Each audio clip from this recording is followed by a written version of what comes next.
one of the reasons why I wouldn't say they were the greatest if that happened is because I saw a lot of turnovers. No, not you, John. Not you. Foots. Okay. So you get on me. I know Foots, bro. If we got 5 turnovers in the playoffs, bro, he would never let anybody live that down. In 2 back-to-back seasons when they led the entire league, and in no time did I go, yeah, Cowboys got one of the best defenses in the league. You were like, no, okay, the turnovers. No, but let me fight. Hey, John, tag me in. I love this. Let me fight Scott though, because Scott conversation.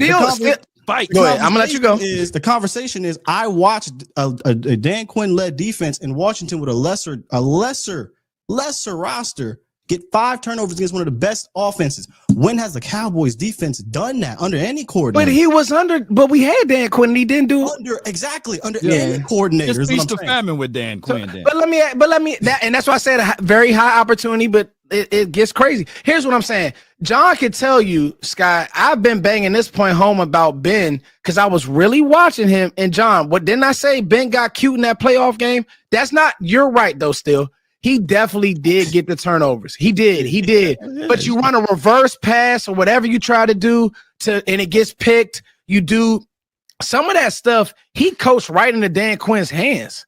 Like, and I'll be honest with you. I'm just being real. If Baker Mayfield doesn't fumble that ball on that snap against Washington, they don't even get there. Yeah. So, but Scott, I'm talking out of both sides of my neck. I'm playing the fence here. I'm being a great host. Okay, still leave me alone still, because you know what, they did get 5 turnovers and they deserve credit. And by the way, one of the players who caused the turnover is on the Cowboys defense right now. So Is Dante? Who you talking about? Fowler. Yeah. Remember he had that strip on, but you know that play call, Scott Law, was crazy to me. They're moving the ball, and he literally. Okay, I'm sorry, Scott. I'm sorry. No, but to that point. I love this show. In 2022, we lost to the. I feel you. Hey, in 2022, we lost to the 49ers by less than 1 point. Right? It was like what, less than a touchdown. When you go back and watch that game, 1912, yeah, or right? Was 1912? I mean, one of the balls literally hit Bland in the hand and he dropped it, right? That could have changed the course of the game. And I think that Trayvon Diggs, it was a legal player down the field. And that, if we make those plays, we get those turnovers, I think we win that game. Of course, I know somebody going to say, well, Dak threw 2 interceptions. But if we make those plays on defense, we win. You're talking about 2022 at AT&T Stadium? No, the one we were talking about the one in San Francisco. On the road, on San Francisco. Yeah, I still go back to that one in San Francisco. That I'm not saying they would have won, but that's a different game if Pollard doesn't get hurt. I agree. You can tell, man, when he got hurt, not just to play on the field, but it just totally. And I want to say, somebody has even said that recently, like how it just took the wind out of the team when somebody did say that recently. I can't remember who it was. It was somebody on that team. Pollard just had so much juice. Yeah, it was obvious. Well, and they didn't have a lot of weapons, so it was like, okay, they got CD and Pollard. Gallup was entering. He was going down. It was. Now I'm gonna tell y'all something. 21 is the one, Sky, where if you remember, San Fran went right down the field and scored on 21. Right. And I was at that game. Opening possession, and then they went up 10, and they just sat on the ball. Like they just took the air out of the ball all game. And you remember, Law, like we just couldn't get stops. And we did get a few stops. And I think Anthony Brown caught an interception. He got that pick. AB got that pick, but it was like going down. So because old boy had a couple field goals. They only scored 24, 23, 20. If you remember though, Scott, it was how they came out and punched us. Because I'll never forget that was Micah's rookie year. You're right. It was like 16-3 or wasn't it 16-3? It was an ugly game.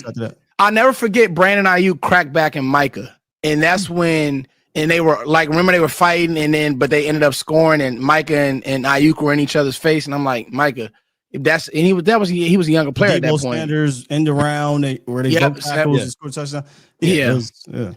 So that was more or less that was kind of like Quinn, like, oh, bro, on this opening drive, could we get a stop? And I get it. So I think for me, the overarching thing is I think I kind of do got to side with Scott. I'm doing whatever I can to make sure when a team wants to run the ball, they can't. Because when we've gotten big games, teams I would rather get beat on big passing. Like I'll put it to you like this, John. If a team can kill you with well, I would rather get beat on big passes and getting sacks. You might see that. You might see that. But John, let me ask you this though, John. Every time a team has told us they're gonna line up and punch on us, they've done it running the ball. Exactly. Have you seen White Cotton is not gonna allow that. White Cotton is not gonna allow that, nor Eberflus. But law. When a team can tell us they're gonna run it down our throat and they do it, that's a tough way to lose a football game. You don't have a way to stop. Do you know how light in the ass your defensive line is? Why would anybody go into the playoffs and say we are going to lean into the strengths of what you do, and that's your pass rush? When you have dudes who weigh 256 pounds playing defensive tackle in Solomon Thomas, right? So I say this, and I hate this because we often do this a lot where we have to pick either or because the Cowboys can easily go fix both of these damn positions. Right. But if I'm getting to the playoffs, I'm thinking of playoff football here. If I'm getting to the playoffs, I need a way to stop the run because if a team wants to pass, I got Micah Parsons, Dante Fowler, health permitting, Sam Williams, Solomon Thomas can go out there and rush the passer. The young buck Donovan is. I got rushers to do that, right? I don't have people to stop the run, whether that be on the interior, and we'll see about the linebackers. I do like Sanborn, but we've seen it over and over again. And John's right; it's under Dan Quinn. But just look around the league, not just Dan Quinn. Look around the league when teams get to the playoffs. They are a more balanced team. They're a team that, like you talked about, hey man, this Ben Johnson, he wants to get cute and stuff. No, they're trying not to get cute. They're trying to be balanced. They're trying to sit on the rock and et cetera, et cetera. And when you go line up and you play the Cowboys and you see that front seven, I don't give a damn who your defensive coordinator is. At the end of the day, it's mass on mass. It's big bodies on big bodies. And if I can move you out the way, I don't care what your scheme is, because if you want to put 9 people in the box, pow, right over the top. You need to get better up front, man. So who are you putting Andrew Booth on against, let's say, Washington? But John, Andrew Booth ain't going to be playing. Stop it. John going to the extreme. Week 1, A.J. Brown going to be like, if Andrew John is crazy work. I'm praying. That's all I'm saying. I'm praying if Andrew. You better get to also, the if you I always say this, but it's so the truth. If you watch the entire NFL, every single team is in that situation. Like no team has 5 good corners. Every team is one major corner injury away from having a guy out there that the fans are just like, you got to be kidding me. What are we doing here? So yeah, you're right. But let me ask you, good corners. Let me ask you, because a name that I brought up too, I think you guys are saying, Asante Samuel. You know the name that I looked at today, John? Mike Hilton. He's still out there. He is, and like so, Mike Hilton is it? Yeah, but so here's my thing with because I'm just looking for a guy who's reliable, may get beat, but he'll come up and tackle. Hilton will tackle. My thing with Asante Samuel, he doesn't like to tackle. He is good though. Yeah. He is good. In that neck deal, they'll probably stay. So I think it'll be between him, John, and what you're saying with who's the guy that was just in there? Gilly? Gilly. It'll be between him and possibly Gilly. Why do you think it'll be Hilton doesn't fit the size? I think he fits the scheme still. He doesn't fit the size though. But the thing is, Eberflus will play with a Jalen Johnson who's not a bigger corner if you're going to do your job. Jalen Johnson's not 5'10". How tall is Jalen Johnson? I believe he's about 6 foot or so. I thought he was like 5'11". You don't want to draft Asante Samuel Jr. You got to get the size so you get Calvin Joseph. John is on a roll. Which isn't lost on me when you go back to talk about Washington.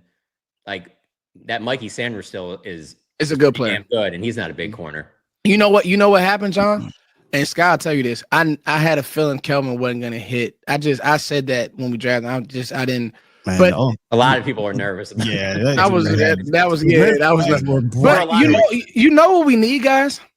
You need Diggs to come back and be good, man. Yeah. Like you paid Diggs to be good, and he's doing his documentary now. I watched it, and you need Trevon Diggs to at some point, play good football again. Or we are in the predicament that John's talking about, where it's like you're hoping a rookie can play well, you're hoping Bland stays healthy. Because now I'm back on both sides of the fence. Right. Hey man, Bland stepped wrong, Sky, and was out for the middle of the season. Just a random play. You like, whoa, Bland, you didn't even touch, and foot shattered. So you just like, It's tough. And then maybe Josh freakish. Butler, maybe it was freakish, Sky, but it happened. Like we had to go through trials and errors before we got Josh Butler. And we're like, Josh Butler can hit, but then he got hurt. I got something for y'all. Health permitting is what it sounds like for the cornerback position, right? Yeah. I don't give a damn about the health at defensive tackle. They could be the healthiest group on the team. It's still an issue. Right. You understand? So, like, if the Cowboys get healthy, you at corner, I think you feel much better about that position, probably than a lot of other positions on this team. Yeah, for me, it's that I don't care. I'm not, like I already said, the 3 tech I'm fine with. It's just that 1 tech defensive tackle. So that's like You 2 don't downs value that it you're as- out there. Yeah. I'm more concerned about the 3 corners that have to be out there almost all the time. And you might only have 1 really good one. That's the only reason why I'm more concerned, because the numbers game. If it was 1990 and you really were playing with 2 corners, I would be like, they're fine, but it just like, you really do need 3 good corners. I mean, and hey, they were set up for it. I mean, they should have had it last year, to be honest with you, with Jordan Lewis and before Diggs got hurt. I mean, they were set up to have the ideal situation, but then the injuries happened. And if the corners were coming back from like ankles and stuff like that, it'd be different, or a broken arm or something. Injury. But it's those knees are the part where I'm just like, the odds that both are at the top of their game right out of, whenever they come back. I mean, it could happen, but it seems like it's asking a lot. So Man, for a legitimate 1 tech, for a legitimate 1 tech, I think you got to trade for that. I don't think you can find one on the on just land in the street. What's it, Roquan Davis? That's the only one that I can see. I'm looking at the chart. I just don't really see any 1 tech that's available. Free agency is not great. You'd have to go spend some draft capital. Yeah. I think they. I mean, to be honest, that's exactly what the Eagles would do in this situation. Yeah, I was about to say, I think that you have they to would not leave a break massive glass. hole in those spots. They would go fill it with something. They would have done it already, though. Hold on. Time out. Is it a massive hole, John? To them, it's not. I think it is more to us than it is to them. They've shown their cards. To them, it's not. I think receiver was the massive hole, and they addressed it.